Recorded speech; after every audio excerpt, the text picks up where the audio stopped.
yeah, yeah, yeah, yeah, yeah. Ay, coming in, yeah, flex. I just wanna win, yeah. LABB, who we running with, yeah. 2, 2, 3, 3, I'm on 10 again. Salut Breakers, très content de vous retrouver ici dans cette nouvelle vidéo, vidéo un peu spéciale qui m'a été demandée, donc je l'ai faite et vous savez que je suis très transparent avec les chiffres puisque je dis à chaque fois à fin de tournoi combien j'ai gagné et combien j'ai dépensé. Je vais vous faire un bilan financier de combien j'ai gagné en 2023 et combien j'ai gagné en 2024, évidemment combien j'ai dépensé.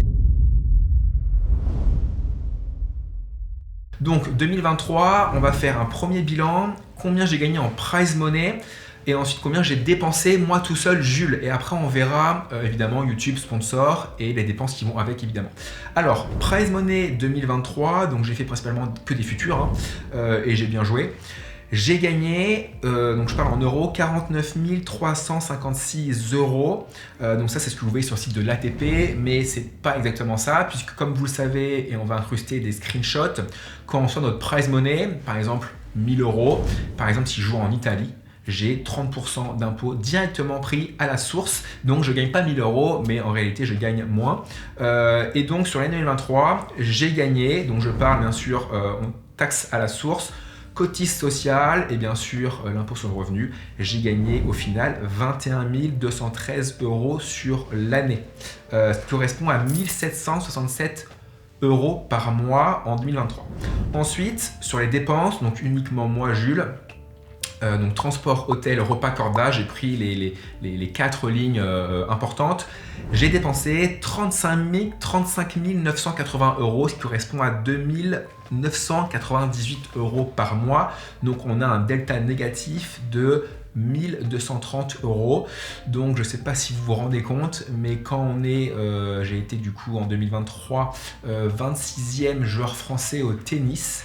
Pour faire le circuit ATP, j'ai dépensé 1230 euros par mois. C'est quand même fou de se dire qu'un joueur professionnel de tennis dans le top 30 français perd 1200 euros par mois pour faire le circuit ATP. C'est quand même ultra dingue. Et donc voilà, donc bien sûr, transport 16 700 euros, hôtel 9 400 euros, repas 5 500, cordage 4 200. Ensuite, je vais vous faire du coup un bilan financier de ce que j'ai gagné sur YouTube et sur les sponsors. Donc YouTube, j'ai gagné 36 800 euros, donc c'est un versement mensuel qu'on reçoit de Google en gros. Les sponsors, j'ai gagné, donc les sponsors m'ont aidé à financer le projet à hauteur de 150 000 euros, donc ce qui est énorme, et du coup ça revient à 185 000 euros d'aide via sponsor plus YouTube en 2023. Et ensuite bien sûr les postes de dépenses qui vont avec ça forcément. Du coup il y a Baptiste qui est lui avec moi en tournoi, donc forcément c'est les mêmes postes de dépenses que moi, donc transport, hôtel, repas, évidemment cordage il m'en a pas cassé donc j'en ai pas mis, donc c'est pas non plus x2.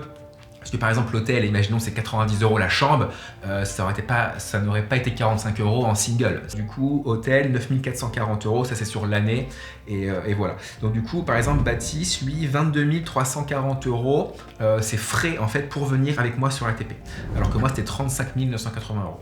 Ensuite, bien sûr ressources humaines pour financer le projet YouTube. Donc Bat, son frère miniature, ma mère qui m'aide, il y a eu Mathilde, il y a eu Gab, etc. Ça m'a coûté 74 000 euros sur l'année.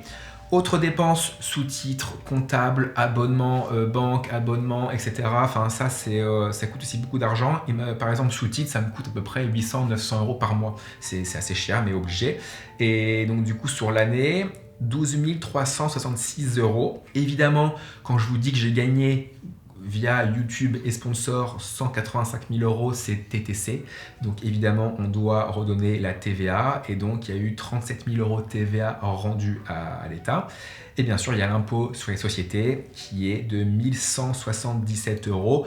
Pas beaucoup parce que les dépenses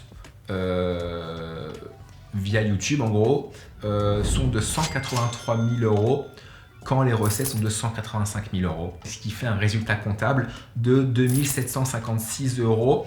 Donc vous voyez que je compense, je ne gagne pas d'argent en fait grâce à YouTube, ce qui me permet bien sûr moi de dépenser 0 euros de ma poche pour faire ce projet, donc ce qui est exceptionnel, ce qui est un business model de dingue en fait. Mais voilà, du coup, je gagne pas d'argent en fait grâce à YouTube. Ça compense en fait. Voilà, il y a eu un résultat positif de 2700 € sur l'année. Donc c'est pas énorme. Par contre, les gains de tournoi sont évidemment pour moi. Donc voilà pour 2023. 2024, du coup, c'est similaire avec 2 changements. Les 2 changements, c'est du coup en Challenger, il y a eu un changement. C'est en fait en Challenger, les hôtels sont pris en charge. Donc ça c'est génial, c'est un poste de dépense qui coûte quand même assez cher par mois et qui va être enlevé puisque j'ai fait je crois 7 futurs pour peut-être 30 Challenger ou 28 je crois. Donc 2024, petite comparaison, recette du coup prize money, donc j'ai fait les grands chelems, j'ai fait 2 grands chelems et demi, puisqu'à Wimbledon j'ai pris 50% du prize money, parce que j'étais alternate et je suis rentré au dernier moment. Du coup, prize money 85 000 € sur l'année. Du coup, j'ai mis en moyenne 20% en fait de taxes directement pris à la source. Des fois, c'est 15%, des fois, c'est 0, par exemple, aux Émirats Arabes Unis. Des fois, c'est 30%, je sais plus, en Italie, je crois. J'ai mis une moyenne de 20%. Du coup, après taxes, cotises sociales, impôt sur le revenu, je m'en tire avec 42 000 €. Donc vous voyez, c'est 50% en moins, quoi. 42 000 €, ce qui fait 3 517 € par mois de prize money pour moi, pour Jules.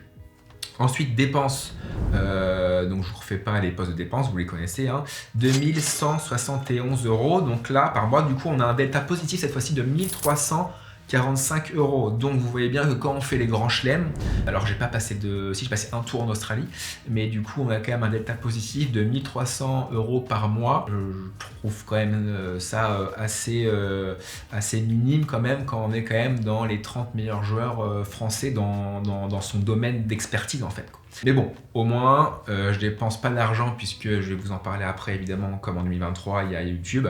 Ensuite, recettes, YouTube du coup c'est similaire, un peu moins. On a fait un peu moins de vues, peut-être un peu moins de vidéos parce que j'ai perdu plus de fois au premier tour. Donc on a fait moins de vidéos, donc 31 000 € de revenus YouTube. Sponsor 163 000 €, ce qui fait un total de 194 000 €. Du coup, Baptiste en plus 18 000 €. Ressources humaines 97 000 €.